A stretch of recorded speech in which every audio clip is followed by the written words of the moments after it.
Hello and welcome to one more installment of Midstream's shorts 5-minute videos, here to help you raise your level of knowledge in all things lighting. And I am here to talk to you for 5 minutes about what makes a successful lighting project. What are the elements of a successful lighting project? I think it's important to cover this really for those that are thinking about implementing their first project. Now, we always remember that these systems have a very long life, so it's unlikely that any particular engineer or asset manager would have seen more than one iteration of these projects. Sometimes it happens, but typically people move on and you only really do it once or maximum twice. So as always, please share this video as widely as you can. Give us comments and feedback about the contents, whether you agree or disagree, doesn't matter, we want to hear from you. So comment below and share. So what makes a good lighting project? Well, everything starts off with the project objectives. We need to understand and write down what we're trying to achieve and why we're doing a lighting project. Is it because we are trying to meet compliance and it's a new area and therefore we're using that to illuminate a target area, task area, whether that's for sports or airports or helicopters or even containers and storage? We need to understand if it's a retrofit, are we doing that for energy savings? Or perhaps we're looking to improve the level of light for operational reasons.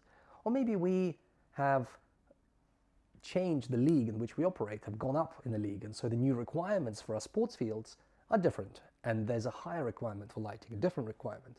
So we need to understand actually the main objectives: energy savings or improvement, operational efficiency, sometimes obsolescence. So identify those. Then once that's happened, we need to, on the basis of that, create a lighting design.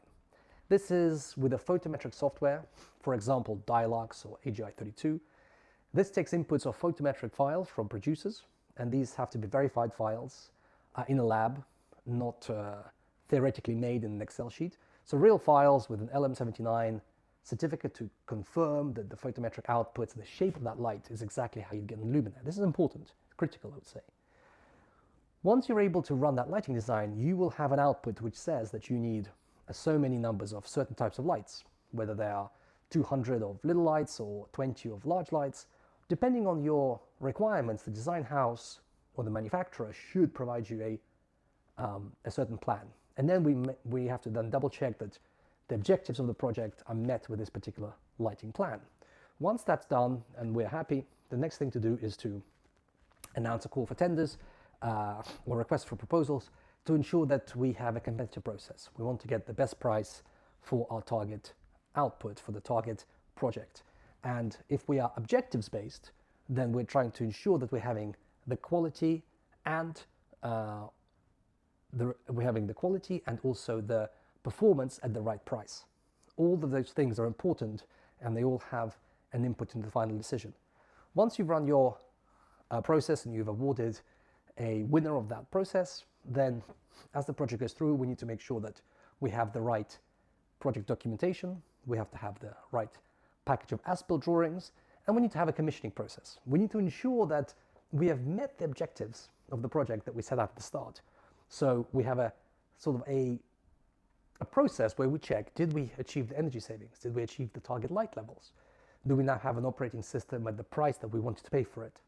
So once that is done, the project is complete, and hopefully once all the documentation, as-built drawings are passed through, you've checked your warranty certificates, you've registered your warranty, you can enjoy using your lighting system for many, many years to come.